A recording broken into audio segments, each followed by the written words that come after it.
بسم اللہ الرحمن الرحیم۔ نبی پاک صلی اللہ علیہ وسلم کے گھر والوں کو جب بخار آتا تو آپ صلی اللہ علیہ وسلم یہ کھانے کا حکم فرماتے۔ ام المومنین حضرت عائشہ صدیقہ رضی اللہ تعالیٰ عنہ فرماتی ہیں کہ رسول کریم صلی اللہ علیہ وسلم کے گھر والوں کو جب بخار آتا تو آپ صلی اللہ علیہ وسلم حریرہ کھانے کا حکم فرماتے۔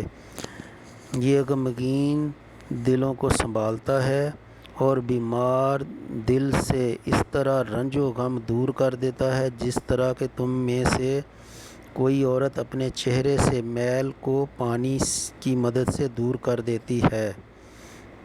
وضاحت حسنہ یعنی حریرہ آٹا، پانی، گھی یا تیل وغیرہ سے بنایا جاتا ہے۔ اس میں کبھی میٹھا بھی ڈالتے ہیں اور کبھی شہد، اور کبھی آٹے کے بدلے میں آٹا یعنی کہ آٹے کا چھان ڈالتے ہیں۔ اس کو تلبینہ کہتے ہیں۔ اردو میں حریرہ مشہور ہے۔ ابن ماجہ کی حدیث نمبر 3445 ہے۔ اس چینل کو سبسکرائب کریں، لائک کریں اور شیئر کریں، اور اپنا بہت سا خیال رکھیں اور ہمیں اپنی نیک دعاؤں میں یاد رکھیں۔ اللہ حافظ۔